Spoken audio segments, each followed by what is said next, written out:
Mike Lawson was halfway through flipping a stack of pancakes when he heard the hollow slap of something hitting his front door. Not the rustle of junk mail or the delicate chime of a package being dropped off. This was harder, deliberate. The kind of sound paper makes when it's carrying bad news. He wiped his hands, walked barefoot across the tile, and opened the door. A plain white envelope lay face up on the welcome mat like a summons from the universe. Bold black lettering screamed, "Maple Group Homeowners Association" across the top. Mike squinted. He already knew it wasn't going to be good. HOA letters never were. He tore the envelope open right there on the porch. "Dear homeowner, effective immediately, all forms of outdoor grilling, barbecuing, or open flame cooking are hereby prohibited on Maple Grove Lane properties due to ongoing concerns regarding smoke, odor dispersion, and aesthetic disruption. Violation of this new ordinance is subject to monetary fines and further action." Mike blinked. "Read it again, then once more." His hands slowly curled around the paper like it might spontaneously combust. "No more BBQs." The words stung worse than any fine could. This wasn't just a rule. This was a funeral notice for the one tradition that brought the street to life. His backyard BBQs weren't just cookouts. They were weekly summits of neighbors, where laughter and the smell of mesquite smoke danced through the cul-de-sac. Families brought lawn chairs. Kids chased each other barefoot down driveways. Old man Ramirez told the same war stories no one ever got tired of hearing. And now, gone. Mike took a deep breath, catching the faint scent of last night's coals, still lingering on his patio. He folded the letter in half, then folded it again and again, until it was no thicker than a matchbook. He didn't tear it, didn't scream. He simply walked back inside, poured himself a cup of coffee, and stared out the window, silently replaying the image of the envelope on the mat. Something about it felt off. There had been no warning, no discussion at the monthly meetings, no vote. The HOA wasn't exactly democratic, but even they usually posted notices about potential changes. This came down like a missile in the dead of night. He picked up his phone and scrolled through the neighborhood group chat. Nothing about new grilling rules, nothing even hinting at a policy change. But something else caught his eye. A few quiet messages from neighbors like, "Did anyone else get this grilling notice? New rule? WTH is going on?" So he wasn't the only one blindsided. Mike's jaw tightened. He tapped into the HOA board's email and fired off a message. "To whom it may concern, please provide the meeting minutes where this new grilling restriction was discussed, reviewed, and voted upon by HOA members. Also, I would like to know what specific complaints or incidents triggered this change, as this impacts a significant part of our community culture. Sincerely, Mike Lawson." He hit send. Then he opened his garage, walked past the tool rack, and stared at his smoker, an old iron beast he'd rebuilt himself. She still had a little ash in her from last weekend. He ran his hand across the lid. Something was brewing, and it wasn't just the coffee. If the HOA thought a piece of paper could kill a neighborhood, tradition, they were about to learn a hard lesson. Never come between a man and his grill.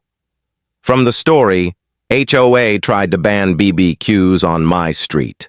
So, I fired up the grill for 100 guests out of spite. Mike didn't have to wait long for a reply.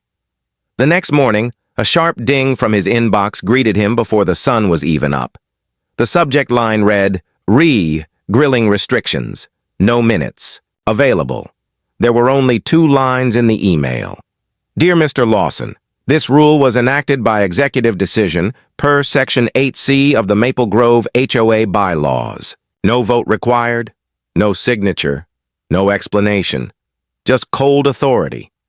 Mike stared at the screen, unmoving. Section 8C. He didn't even know what that was, but the way it was wielded, it sounded like a weapon. His phone buzzed again. A text. From his neighbor, Gina Marshall, across the street. "Gina, Karen told me she's cracking down on the chaos. You believe that? Chaos? That word echoed in Mike's head. That's how she saw it. Not community, not celebration. Just chaos, mess, disruption. And Karen Whitmore hated disruption more than anything. She was a former corporate compliance officer turned neighborhood tyrant. Sharp suits, tighter rules. Moved in 3 years ago after her husband's early retirement. Mike had always found her a bit rigid, a bit too obsessed with symmetry and silence. But until now, she'd never directly crossed paths with him. Now she had. A memory surfaced, last summer, when the Sunday BBQ ran long and someone spilled a cooler near Karen's driveway. She'd stormed out and scolded them like a school principal. "This isn't a carnival!" she'd snapped. "It's a residential neighborhood!" Mike hadn't thought much of it then. But now, he was seeing the pattern. 2 months ago, she'd shut down the weekly porch jazz group, citing amplified sound violations. Before that, she pulled permits on the annual Halloween walk. Too many people on the sidewalks, she said. Now this. It wasn't about smoke or aesthetics. It was control. Quiet control. And she'd found the perfect loophole in the bylaws to enforce it without discussion. Executive action. No votes. No checks. Just her. And a silent board of go-alongers who feared the paperwork more than they loved the block. Mike stepped outside and looked down the street. It was still early, but already the signs of life were stirring. A lawnmower coughed to life. The Ramirez twins zipped by on bikes. Even the faint scent of someone's bacon wafted on the breeze. This neighborhood wasn't chaos. It was real. And if Karen wanted silence, she was about to hear the opposite. Mike opened the HOA bylaws. Section 8C was buried in dense legalese, but it boiled down to this. In matters affecting community health or aesthetic integrity, the HOA president could enact emergency rules without a vote. That clause was never meant for BBQs. It was for broken streetlights, emergency plumbing failures, maybe a rabid raccoon. Karen had turned it into a sledgehammer. He clicked into the private Maple Grove Neighbors Facebook group and posted a single question. Anyone else feel like we're losing our community? One rule at a time? Within minutes, comments rolled in. Dozens. People venting, sharing stories.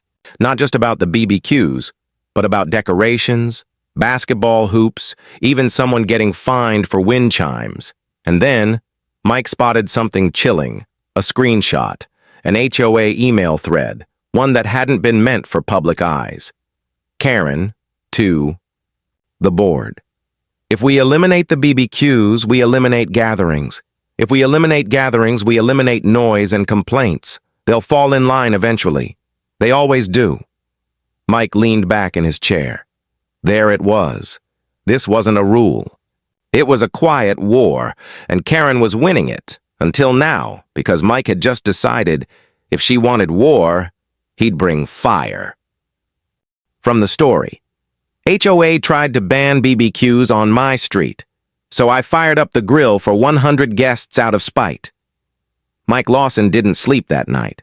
Not because of rage, but because something didn't add up. The grilling ban, the executive clause, the sudden wave of restrictions. It all felt too calculated. Too fast. Like someone flipping switches in a control room, shutting off pieces of the neighborhood one circuit at a time, and Karen Whitmore was holding the clipboard. So at 2:43 a.m., Mike opened his laptop and dove into the digital archives of the Maple Grove HOA. Every board meeting agenda, every posted rule change, every announcement since Karen joined 3 years ago. He expected to see a few scattered incidents. What he found was a blueprint. A pattern. There were no smoking bans before she moved in, no porch decoration guidelines, no quiet hour mandates. All of that started in her first 6 months.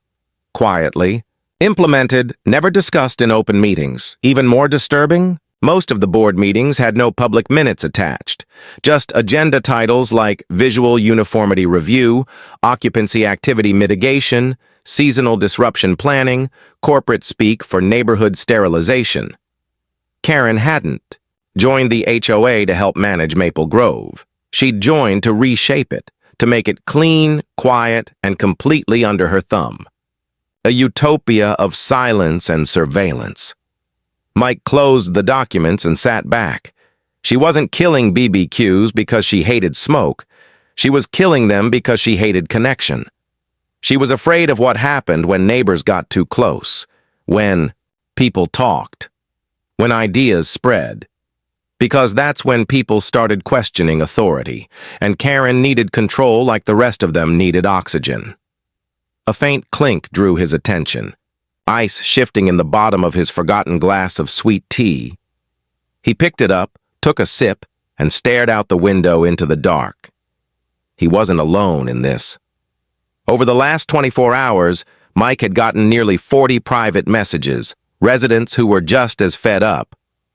Some were angry, some were scared. A few were already whispering about voting her out, but none of them had a plan. Mike did. He flipped open a spiral notebook and scribbled a title across the top of the page. Operation Grill Storm. Not a protest, not a complaint. A statement. If Karen wanted to outlaw community under the guise of aesthetic disruptions, then Mike was going to give her the most beautiful, glorious disruption the block had ever seen. He imagined it. Grills lined up from driveway to driveway. Smokers puffing, laughter echoing off garage doors. Tables of brisket, ribs, potato salad, music, lights, color.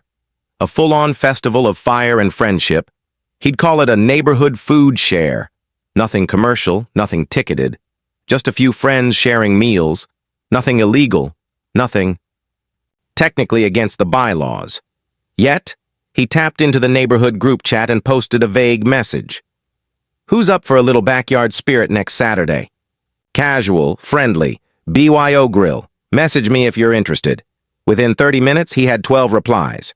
By dawn, he had 36. Gina Marshall messaged him. This is gonna piss her off. Mike replied. Good.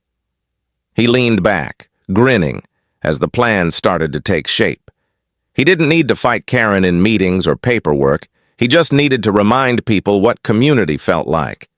And nothing built community like the smell of smoked ribs and fresh corn sizzling over fire. As the sun crept up over Maple Grove Lane, Mike stepped outside, coffee in hand, and looked up the quiet street. It wouldn't be quiet much longer, because if Karen wanted a neighborhood of silence, she'd just declared war on the wrong man's grill. From the story, HOA tried to ban BBQs on my street, so I fired up the grill for 100 guests out of spite.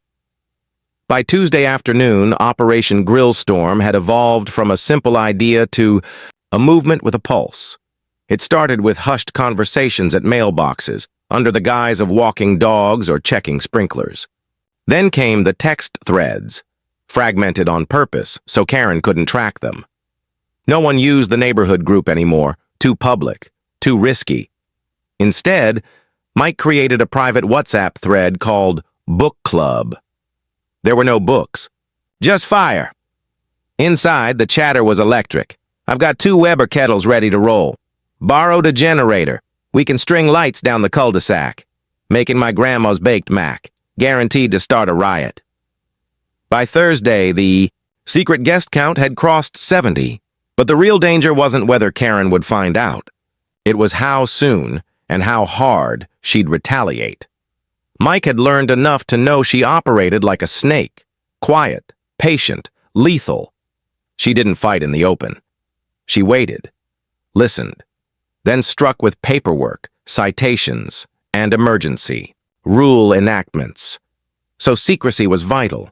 He even mapped the neighborhood like a battlefield, who had HOA sympathies, who was on the fence, and who was all in for rebellion. Karen had her eyes and ears, 3 confirmed HOA loyalists. Mike wasn't sure which neighbors were talking. but he was certain someone had whispered something. He felt it. Because Friday morning, it began. An email blast from the HOA hit inboxes at 7:01 a.m. Reminder: any gathering of 20 or more people requires HOA pre-approval and must adhere to noise ordinances, waste management rules, and visual impact guidelines. Enforcement is active this weekend. Thank you for maintaining the dignity of our community. Dignity. Mike nearly choked on his toast. Karen knew, but she wasn't calling him out directly. She was waiting for him to blink. She wanted fear to do the job for her, and it almost worked. People started backing out. 5 messages in an hour. Sorry, my husband's worried about fines. We can't risk it. We just put our house on the market. Karen came by and reminded us about noise policies. Mike's momentum was slipping. He paced the garage like a man with a ticking bomb in his hand. The air smelled like old charcoal and sawdust. That smell reminded him why he started this. It wasn't about a cookout. It was about standing up to someone who thought power was the same as permission. He pulled out his phone and messaged the group. If you're scared, I don't blame you.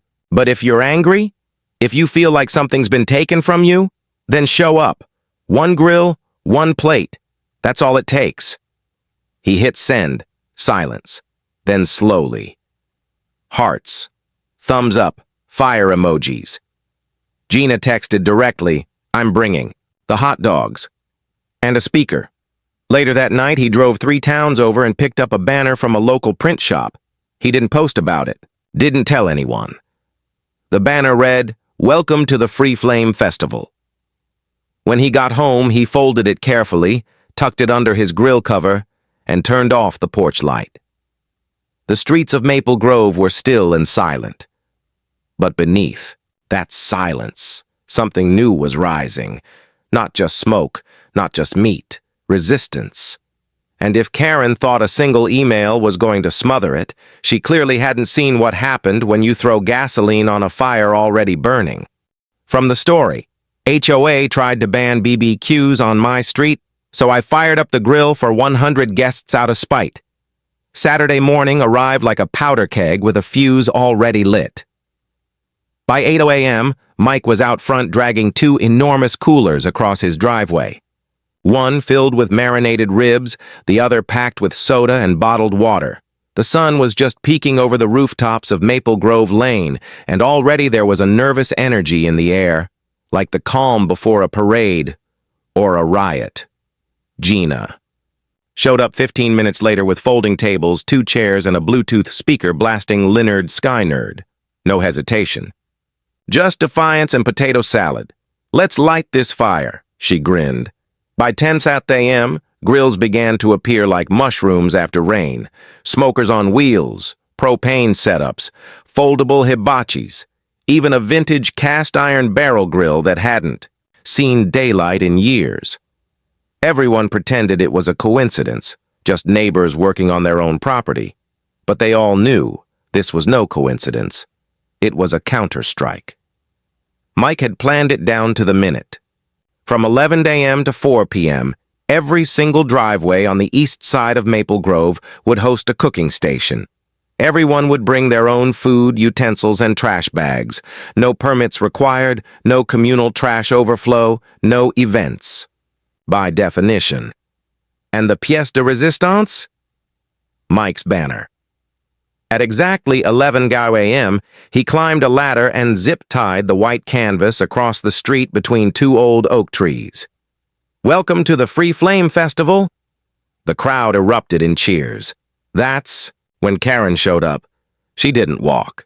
She glided, heels clicking against pavement, clipboard in hand, sunglasses perched on her nose like a pair of courtroom glares. The music didn't stop. Neither did the smoke. She paused outside Mike's driveway, arms folded, lips pursed like she'd just swallowed lemon juice. Mr. Lawson, she said flatly, you were warned. Mike didn't flinch.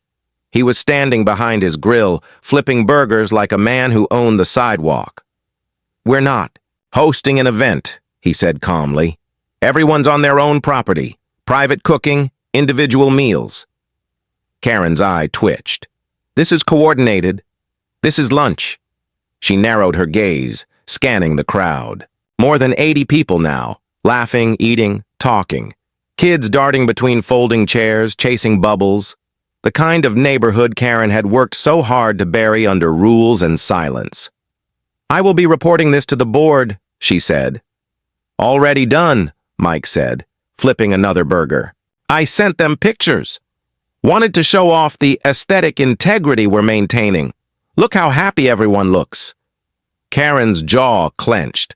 Then, like a magician revealing her final trick, she pulled out a stack of papers. Violation. Slips. Dozens. One by one, she began dropping them on driveways.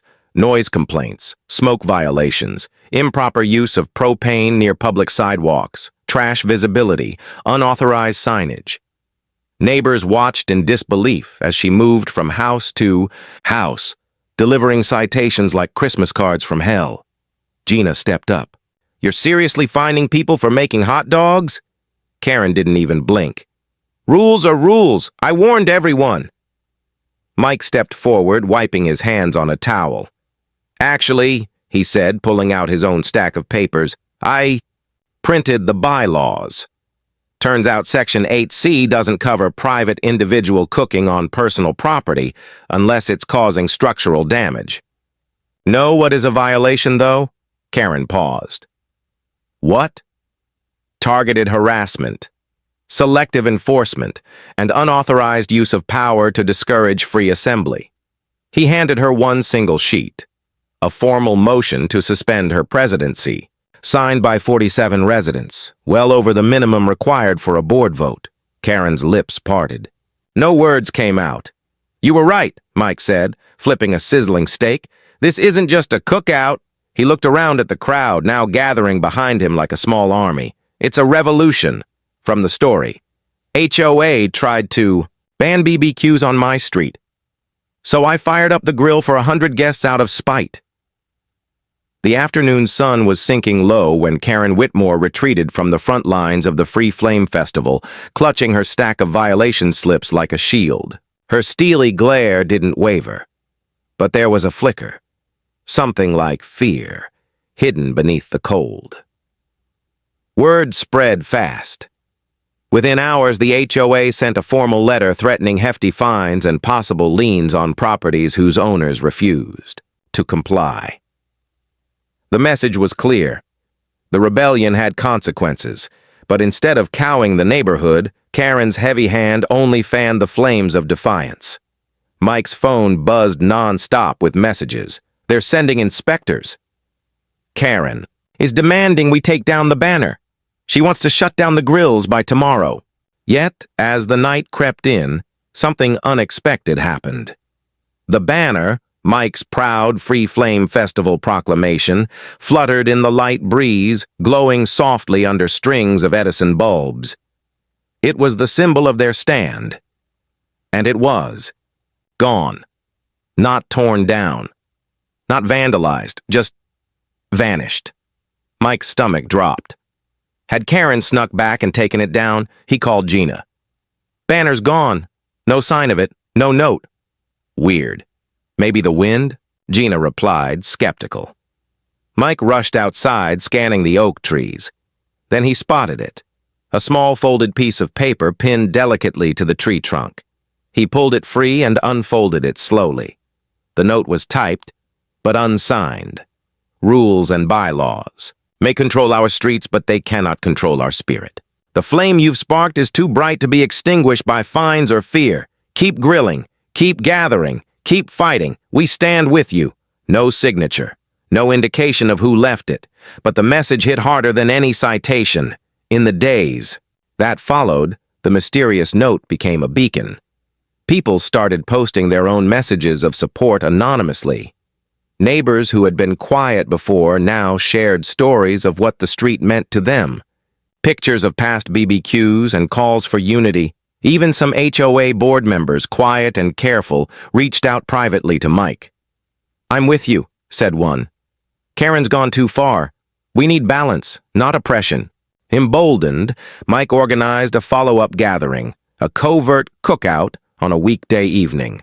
Word spread by word of mouth only. That night, the street was alive again. Flickering grills, shared dishes, the hum of friendship, not a single complaint. In sight. But Karen's grip was slipping. At the next HOA meeting, the board was divided like never before. Tensions ran high. Karen fought fiercely to maintain control, but her influence waned as more members sided with the community's voice. Mike watched the meeting via live stream, heart pounding as the vote began on the motion to suspend Karen's presidency. The results flashed on screen. 35 in favor, 5 against. She was out. As Karen packed up, her icy glare met Mike's one last time. There was no surrender in her eyes, only a promise. Watch your flames, Lawson. This isn't over. But Mike smiled, because this time, it was just beginning. With Karen Whitmore's reign ended, the neighborhood breathed a collective sigh of relief. The Free Flame Festival had not only saved the BBQs, it had ignited something far bigger, a sense of ownership and pride that no rule or bylaw could snuff out. Mike Lawson, now an unofficial leader, was tapped by the new interim HOA president Carla Jenkins to help rebuild the fractured community. Carla was a breath of fresh air, warm, approachable, and genuinely committed to balance, but she was also realistic. The board's divided, she told Mike during their first meeting. Half still want strict rules, half want freedom. We need a way forward that keeps everyone on board. Mike nodded. He'd seen the fallout from Karen's hardline tactics firsthand, the whispers, the grudges, the silent neighbors who'd pulled back from community events. We start small, Mike suggested. Bring people together with what worked. Food, music, conversation. Rebuild trust one grill at a time, Carla smiled. I like that. And so, the new chapter began with a series of block parties, potlucks, and open forums. The message was clear. Maple Grove belonged to everyone. But peace was fragile. Beneath the surface, old wounds lingered. Karen's loyalists weren't gone. They were waiting. One evening, as Mike was setting up chairs for a neighborhood movie night, he noticed an unfamiliar car parked just down the block. A sleek black sedan, windows tinted, no license plate visible. He felt a prickle of unease. The night passed without incident, but the next morning, someone had slashed the tires on 3 grills lined up by the community center. The message was clear. This wasn't over. Mike called Carla immediately. They agreed to tighten security for upcoming events and asked neighbors to be vigilant. But the sabotage had rattled everyone. People whispered about retaliation, about lawsuits, about the possibility that Karen's supporters were using intimidation to regain power. Mike refused to back down. We can't let fear win, he told the group chat that afternoon. This is about more than BBQs. It's about standing up for our right to be heard. The community rallied, organizing watch groups and installing security cameras at key points. Neighbors who had never spoken before now exchanged phone numbers and stories, united by a shared goal. Slowly, the shadow of fear lifted. Yet, even as Maple Grove healed, Mike sensed something deeper at play. Karen's fight wasn't just about rules or control.